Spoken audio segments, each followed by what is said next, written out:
Hi, my name is Brittany McKinney, and I'm going to be doing my ethical dilemmas presentation for you all today. I am currently a master's level clinical intern at Kentucky Trauma Therapy.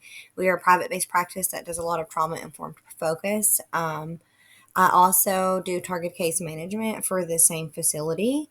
Throughout my presentation, we'll be talking about what an ethical dilemma is and how we address it in social work. My project will consist of us defining ethical dilemmas.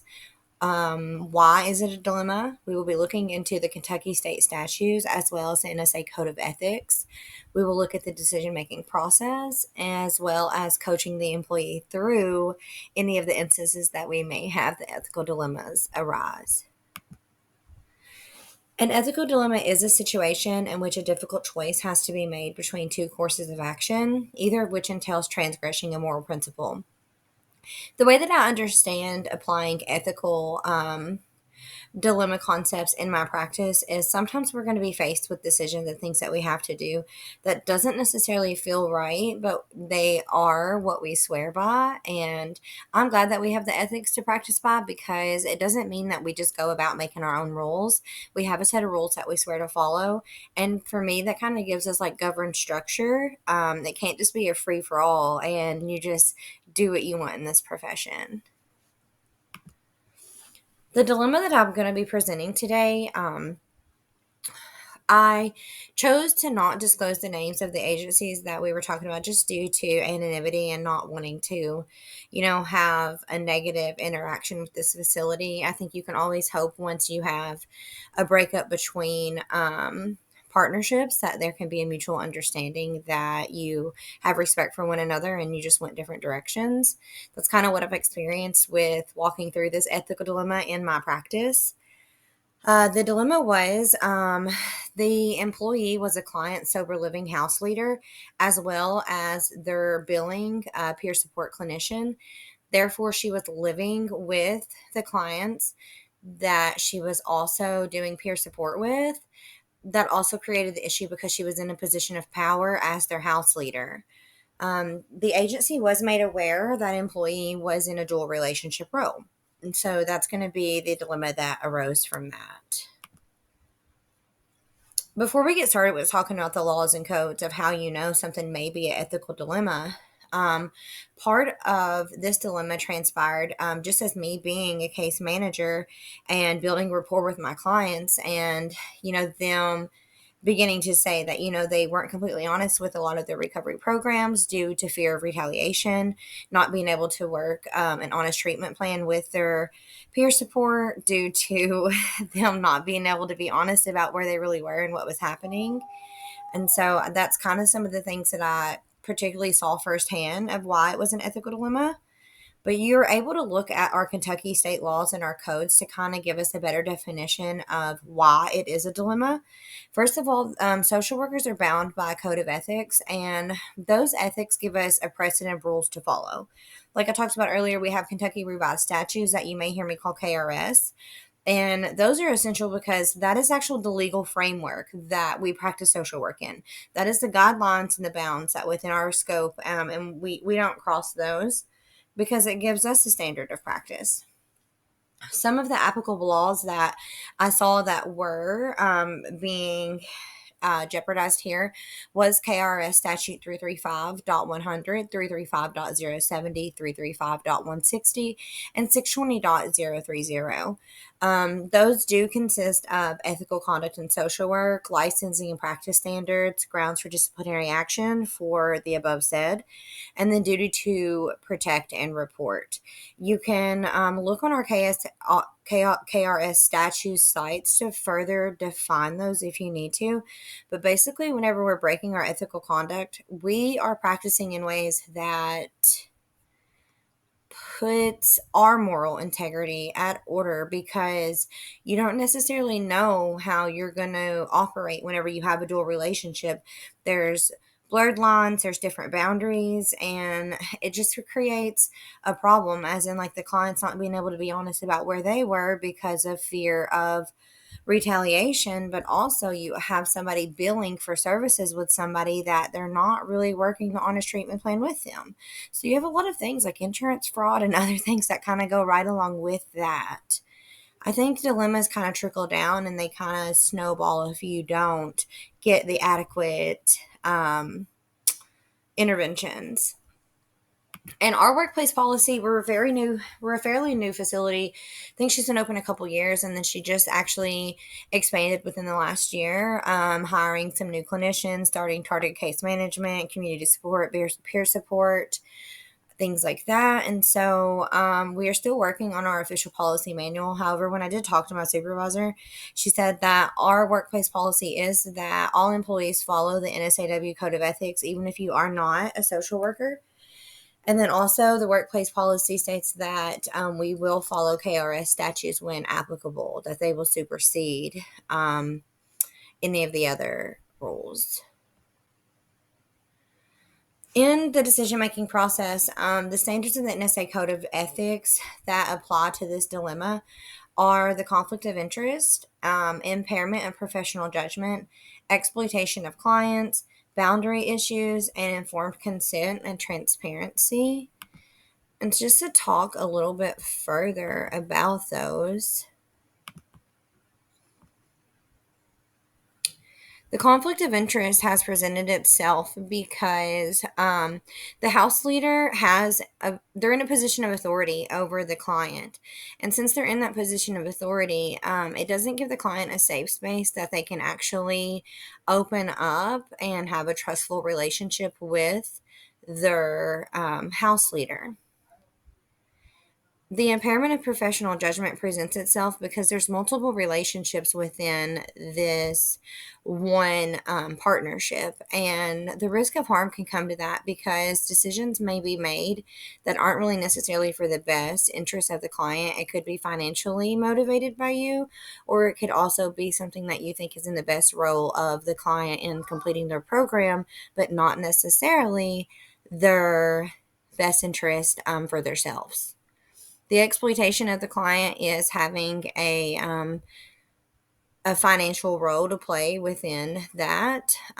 You're ultimately harming the client because you might prioritize one role over the other. How, like, you may get peer support hours in whenever you were actually just at home watching TV with your client. And then the informed consent and transparency. It's your job as even a community to support anybody that holds any type of title over your client to give them informed consent and let them know the boundaries of your relationship and also where those blurred lines could come in, especially in rural practices that we experience here. There is an ethical rule screen that you can do. And this rule screen was can also be called the ethical principle screen. It's basically a hierarchy of screeners that you're going to see in this pyramid down here. And to me, I kind of understand it as this gives us a level to gauge different ethics by to kind of see the seriousness of like where it falls into being dilemmas. Whenever we're going on to coaching the employee through the dilemma that was presented earlier in the case, with this specific example with this employee, once the facility was made aware that the employee had a dual relationship, that employee did have a meeting with HR and the supervisor. Within that meeting, the employee was made aware of the conflict and given the opportunity to end the dual role, as in they couldn't keep doing both services. The employee chose not to step down as the house management. They wanted to continue to live at the house and get, some of the perks of being that management position. But since they did choose that, she was terminated by the agency due to there being a fear of the exploitation to the client previously presented within these ethical dilemmas. Looking further into how we could coach the employee, it says, how would you be able to help the supervisee figure out the appropriate course of action? I talked about creating a safe space, reviewing the ethical standards, exploring potential conflicts, encouraging problem solving and ownership, and discussing the importance of supervision. And after that, following up with continued learning. Within this coaching session, I believe that giving that safe space to your supervisee to just come authentically. A lot of times I feel like I have no idea what I'm doing, but I always feel better after supervision whenever I get to present my case and kind of get some feedback of how somebody else might move forward. I believe that we learn from other people's experiences. Reviewing the ethical standards, I think whenever you have a conversation with your supervisee about expectations and what, they're bringing to the table, the biggest change that I've seen from the MSW to the BSW is the clinical aspect of that. And I think the more that we get to talk about that supervision, the better that we're going to get on that skill. Um, owning up whenever we've done something maybe not up to par, and just using these things as an experience for your own professional growth, and then following up with a plan. It's unfortunate that this last employee chose to not be able to navigate the options that would have ended the dual role relationships. Excuse me. However, what I am seeing is that if we do a follow up plan and you present these problems to be with somebody and you follow up in a few weeks and you give them an opportunity to grow from that, then you're just building a good clinician. And then, how would we encourage professional growth and development with this dilemma? I think just reframing this into a learning experience. Also, encouraging your employee to look at connections and relationships before they do take on new caseloads.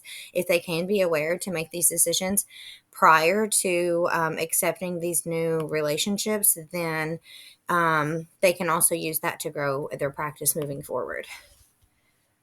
What specific supervision skills would I use in supervision? I do like to use a strength based approach.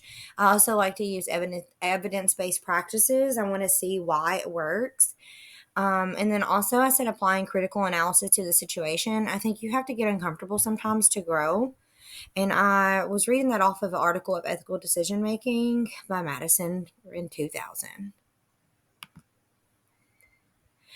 Going off of that last slide to sum that up, I just think that our supervision is really important. That way, we have a safe rapport with who we're reporting to. I think sometimes it's easy to just kind of feel like you're off on your own, especially whenever everybody's so busy around you. But being able to come to your supervisor and just get honest, clear feedback and build off of that is what continues to allow us to grow. And then the question says, in working with your supervisee, would you handle this differently if there was any difference in race, ethnicity, religion, sexual orientation, etc.? I'm going to apply the cultural competency into here. Ethical principles and supervision should never be deterred by your gender, your skin color. I believe that you can apply culturally responsive, responsibilities within your supervision sessions, and you can use your knowledge of other people's cultures and maybe their communication skills to be a more adequate communicator within that supervision sessions, or maybe you know that somebody listens better this way or communicates better another way. You could just apply that to be a good supervisor. And then sometimes being a good supervisor is asking your supervisee, like, are their needs being met? I think that it is definitely a mutual benefit relationship. And I'm really hoping that you can just use cultural competency as an awareness to help you and not hinder you. So going back over what we went through this afternoon, we went through ethical dilemmas, what they are. We can go through our KRS statutes. We can look at our NSAW code of ethics. We can discuss with supervisors with, safe spaces of, how we want to continue to move forward. Going off of that, we have also learned how to coach somebody through a situation that they may be having a dilemma in. How can we use these situations as a learning experience and continue to build off the building blocks that we're using in these practices right now? There's also this different screeners that we can use to deter the level of ethical dilemmas that we may be looking at. Some of our references that I used to make this are listed on the last page, and I appreciate your time.